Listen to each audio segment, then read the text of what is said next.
see, I'm scared of the future and for the next generation. 'Cause as society progresses, I see the fall of a nation.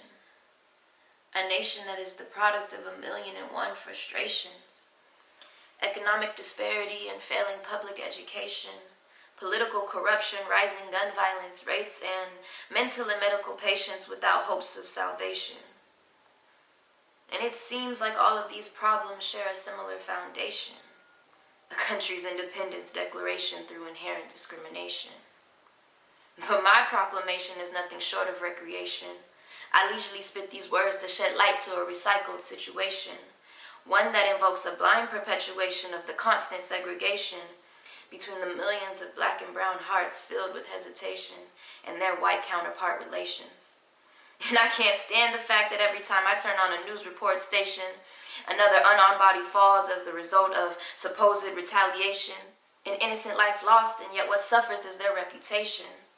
Undeserved degradation due to the media's manipulation.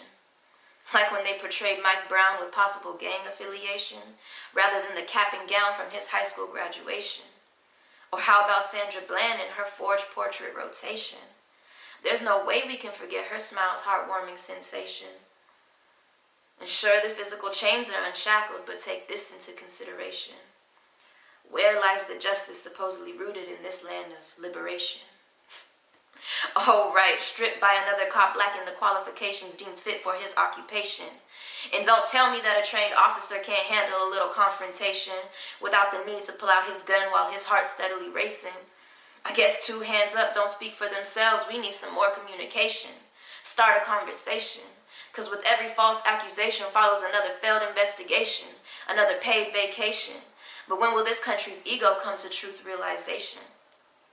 'Cause I know you know we need some rehabilitation, reformed legislation, consistent remediation, obligatory meditation.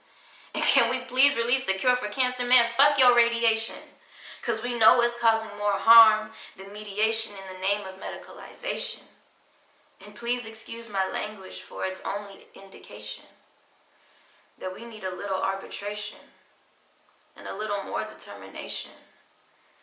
Perhaps some supreme divination, so we can foresee a future so bright it can only beg for verification under a possible adjudication, or maybe just an open deliberation. 'Cause I speak these words of persuasion only and hopefully to invoke some inspiration that might spark the kind of motivation needed for collective mobilization rather than the need for relocation. 'Cause this country, this earth, this world can still be a safe haven as long as we still believe in unification. And yes, I got a big imagination, but my dreams are immense and so intense that they demand emancipation without misinterpretation, just true love contemplation. At least this is my adjuration.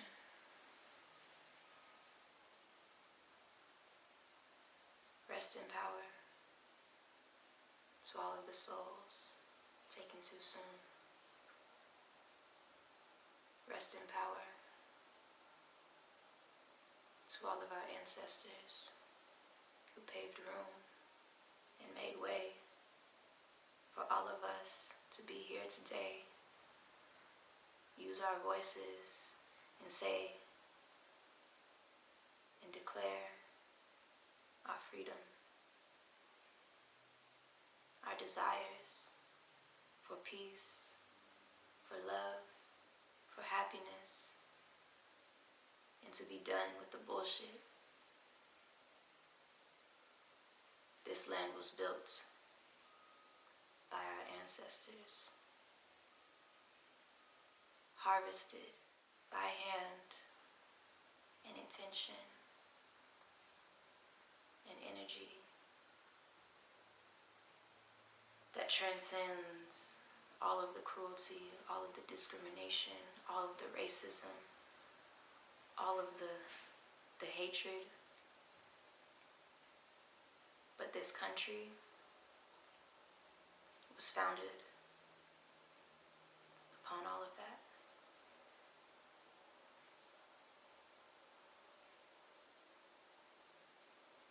It's our turn. It's our time. We are the dream our ancestors dreamed would set them free.